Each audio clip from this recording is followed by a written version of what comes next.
बंगाल के मुर्शिदाबाद में हुमायूं कबीर जो बाबरी मस्जिद के नाम से एक मस्जिद बनवाना चाह रहा है।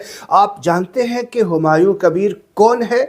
आज के वीडियो में मैं आपको दिखाने जा रहा हूं कि उसकी असल हकीकत क्या है, ये बाबरी मस्जिद बनाने के पीछे साजिश क्या है। ये सारी बात पूर्व सांसद एक है जो पूरी हकीकत आपके सामने खोल करके रख देंगे। आइए वीडियो देखते हैं, फिर मेरी बात सुनकर ज़रूर जाइएगा। कि मुसलमानों तुम किसके साथ लग गए? अरे ये कोई खबीस है, दलाल है। ये तुमको मस्जिद बनानी है तो हज़रत उस्मान के नाम पे बनाओ, अली के नाम पे बनाओ, उमर के नाम पे बनाओ, दूसरे सहाबाओं के नाम से बनाओ। ये बाबर कौन है? अगर इस मुल्क को बचाना है और इस मुल्क में अपने को जिंदा रखना है इंसानियत के नाते और एक आज़ाद शहरी के नाते, तो मोदी और आरएसएस को बंगाल में नहीं आने देना है। अब क्या चाहते हो भाई? बाबर कौन हमारे थे? बुजुर्ग थे, हमारे खानदान के थे, हमसे क्या ताल्लुक था? उस वक्त इख्तिलाफ ये था कि मंदिर यहीं बनाएंगे, ये इख्तिलाफ था। हम उस मस्जिद के इसलिए थोड़ी रुक रहे थे कि उसका नाम बाबरी मस्जिद था। हम ये कह रहे थे कि हमारी सैकड़ों साल की मस्जिद तोड़कर तुम मंदिर न बनाओ, ये इख्तिलाफ था। उसकी सजा हमें क्या मिली? हमारी मस्जिद शहीद हुई, हमारे लोग बर्बाद हुए, हमारे नौजवान आतंकवादी बन गए और हम इस मुल्क में मुजरिम के हैसियत से खड़े हो गए। अभी भी होश नहीं आया इन कमबख्तों को। हम कहते थे एक नहीं 100 राम मंदिर बनाओ, लेकिन उस वक्त की क़यादत ने धोखा खाया आरएसएस के लोगों से। और ये कोई खबीस है आरएसएस का एजेंट जो बीजेपी में भी रहा है और हर तरफ रहा है।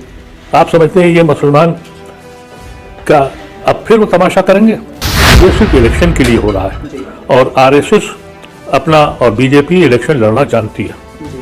उसको मालूम है कि 30% से ज़्यादा मुसलमान वेस्ट बंगाल में हैं और वो 30% मुसलमान बीजेपी को वोट नहीं देते हैं।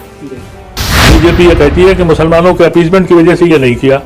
अरे हमसे क्या मतलब है यार, तुम हमें क्या दे रहे हो? हम उस हिंदुस्तान को जानते हैं जहां हम ये सोच सकते थे कि हम चीफ मिनिस्टर भी बन सकते हैं और हम बने थे। महाराष्ट्र के बने, बिहार के बने, आसाम के बने, कहां के नहीं बने। अब हम कहां बनते हैं? हम तो मराठी मिनिस्ट्री मिल जाती है। ऐसे फितनों से और आरएसएस के एजेंटों से अपनी कौम को बचाइए। और सेकुलर पार्टियों से कहना चाहता हूं कि अगर सेकुलर पार्टी कहलाते हो तो हिस्सेदारी दो, ताबेदारी बंद करो। किसी एक पॉलिटिकल पार्टी जो सेकुलर कहती है उसमें कोई एक मुसलमान लीडर है? एक आजम खान थे जो मुलायम सिंह ने डेवलप किए थे कि जिनको आप नंबर 2 या नंबर 3 कह सकते थे। आज है कोई लीडर उसमें?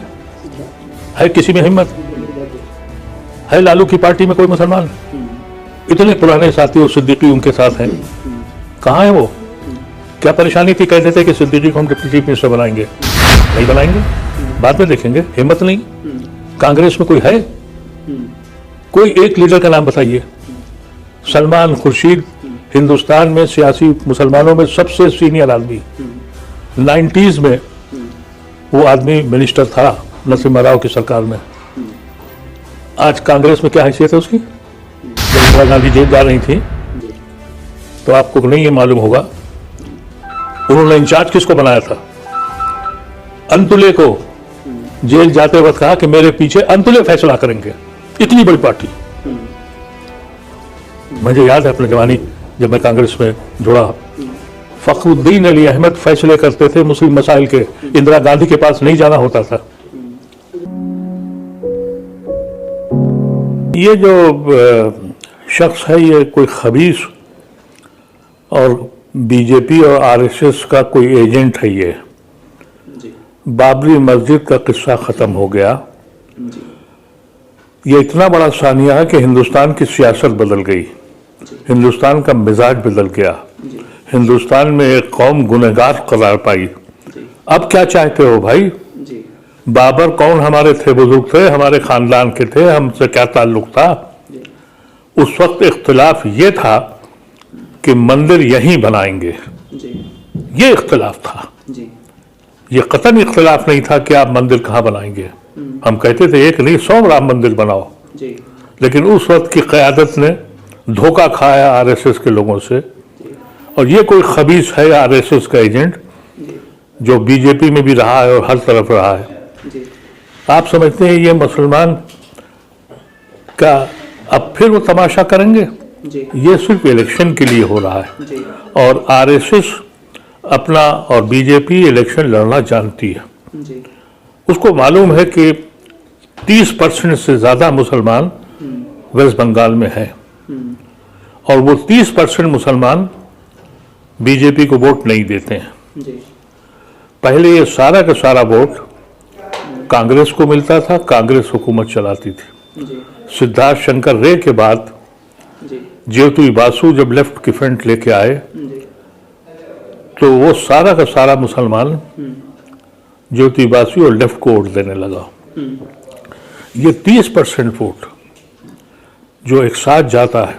जी ममता बनर्जी ने भी एक कोशिश करी थी वाजपेयी जी के साथ मिलके, जी कहीं खड़ी नहीं हो पाई। फिर उनकी समझ में आ गया कि वहाँ डिसाइडिंग फैक्टर जी बहुत बड़ी तादाद में मुसलमान है जी और अब वो मुसलमान के पूरे वोट लेके वो पावर में आती हैं। जी बीजेपी का खेल ये है कि किसी सूरत से मुस्लिम वोट बट जाए, जी क्योंकि ममता बनर्जी को कुल 15% नॉन मुस्लिम वोट मिला है, जी 45% के करीब उनके वोट शेयर है। जी इसका मतलब यह है कि majority of the Hindu vote is divided और पिछली बार इन्होंने कम्युनल ग्राउंड पर पूरा पोलराइजेशन किया और उस पोलराइजेशन का नतीजा ये हुआ कि ये 60-70 सीटें पा गए हाउस में।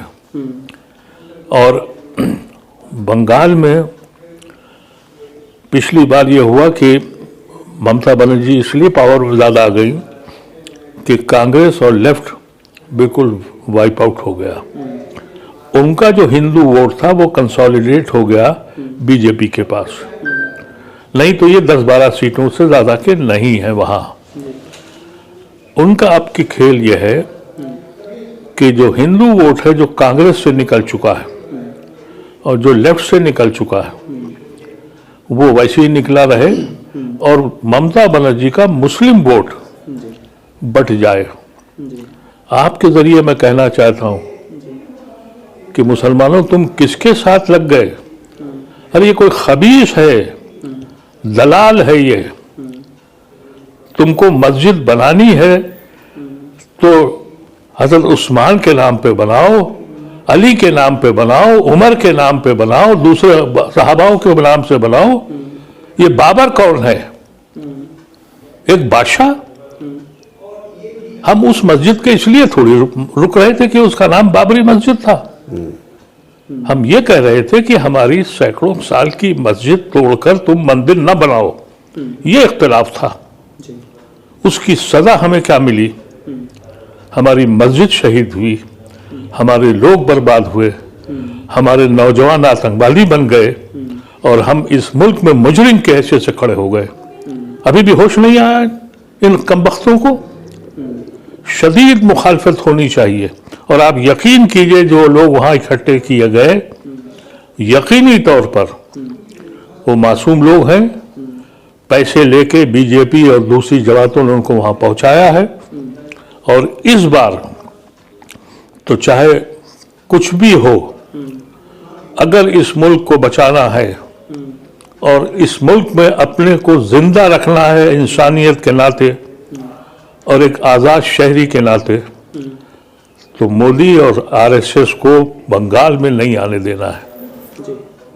ये जो हमने बिहार में हारा है, हम बार बार कह चुके हैं और आपके चैनल पे भी कहा है मैंने कि ये पॉलिटिकल पार्टीज मुल्क के लिए काम नहीं कर रही हैं। बिहार में पार्टियों की लड़ाई थी, हम 65 सीट लड़ेंगे, हम 100 सीट लड़ेंगे, हम इतनी सीटें लड़ेंगे। उसका नतीजा ये हुआ। और अगर हमने ये गलती बिहार बंगाल में भी की तो इस मुल्क में क्या होगा हमें नहीं मालूम। मैं बहुत दारों से कह रहा हूं कि अगर यही रविश रही पॉलिटिकल पार्टीज की, सो कॉल्ड सेक्युलर पार्टियां सामने आते भी नहीं है और छुपते भी नहीं है, हिम्मत भी नहीं है कि कह सके। इतनी हिम्मत बिहार में नहीं थी कि एक मुसलमान डिप्टी चीफ मिनिस्टर बना देते, जबकि आपने एक उस आदमी को डिप्टी चीफ मिनिस्टर किया जिसने जिंदगी का पंचायत का इलेक्शन भी नहीं जीता था। जी नतीजा क्या हुआ? मुस्लिम वोट बढ़ गया। जी। अभी स्टेट्स में वजह क्या है कि बीजेपी ने, अडवाणी ने काम शुरू किया था अपीजमेंट, जी इसका जवाब देने के बजाय सेकुलर पार्टियों ने जी हमसे किनारा कशी कर ली अपीजमेंट के डर से। जी अब दुनिया में जो काम हो रहा है, जी बीजेपी ये कहती है कि मुसलमानों के अपीजमेंट की वजह से ये नहीं किया। अरे हमसे क्या मतलब है यार, तुम हमें क्या दे रहे हो? हम उस हिंदुस्तान को जानते हैं जहां हम ये सोच सकते थे कि हम चीफ मिनिस्टर भी बन सकते हैं, और हम बने थे। जी महाराष्ट्र के बने, बिहार के बने, आसाम के बने, कहाँ के नहीं बने। जी। अब हम कहाँ बनते हैं? हम तो मराठी मिनिस्ट्री मिल जाती है। अब तो वो भी नहीं मिलता। अब यह है कि अपीजमेंट की जब और बात की जाएगी और सेकुलर पार्टियां इत्तेफाकियां कहीं जीत गई तो हमें नमाज का मंत्री बना देंगे, ज़कात का मंत्री बना देंगे।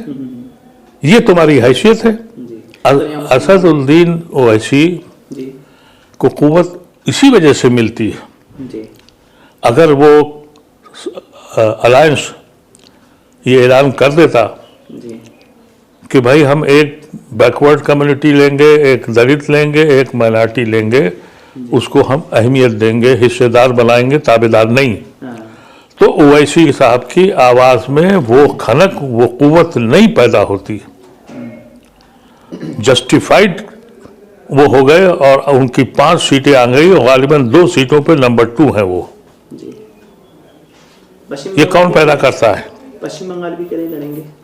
अगर कांग्रेस पार्टी, मुलायम सिंह की पार्टी, लालू प्रसाद की पार्टी, अगर इनमें ये जुर्रत होती कि नहीं ये हमारे सहयोगी हैं, तुम जितना चाहो अपीजमेंट कर लो, लेकिन ये जो छुप छुप के सामने भी नहीं आ रहे हैं, हिम्मत भी नहीं है, वो सब चला क्या जमाना।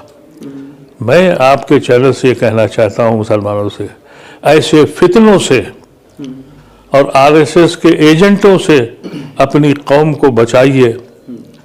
और सेकुलर पार्टियों से कहना चाहता हूँ कि अगर सेकुलर पार्टी कहलाते हो तो हिस्सेदारी दो, ताबेदारी बंद करो।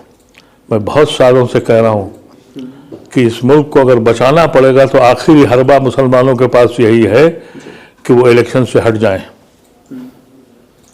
न वोट डालें, न इलेक्शन में खड़े हों। तब लड़ाई होगी रोजी रोटी पे। अभी तो मुझे लोग दीवाना कहते हैं, जी मैं अपनी जिंदगी में तो नहीं देख पाऊंगा, जी लेकिन अगर सेकुलर पार्टियों के यही रवैये रहे जी और वो बीजेपी के हाथ में खेलते रहे और अपनी पार्टी बनाने की फिक्र करते रहे, मुल्क बचाने की फिक्र नहीं की। मुल्क बचाने की फिक्र किसी पॉलिटिकल पार्टी के पास नहीं है। गर्दनें हमारी कट रही हैं। पॉलिटिकल पार्टीज अपनी पार्टी को बड़ा करने में लगी हुई हैं। क्या जरूरत थी कांग्रेस पार्टी को कि हम 60 सीटें लड़ेंगे और 65 सीटें लड़ेंगे? 6 महीने पहले एक माहौल था कि भाई चेंज लाना है, और जब माहौल की हवा देखी तो उनका भाई हम इतनी लड़ेंगे सीटें, अब ये कमजोर हो गए, हम लड़ेंगे। अगर उस वक्त ये सोच लिया होता है जिसके नाम से ये इत्तेहाद बना है कि साहब पहले उस लोगों को जो मुल्क तोड़ने पे लगे हुए हैं, जो सुबह और शाम एलानिया नेहरू को और गांधी को बुरा भला कहते हैं और दिल से गोडसे और गुरुग्वारकर को सराहते हैं, इनसे अगर जान छुड़ानी है।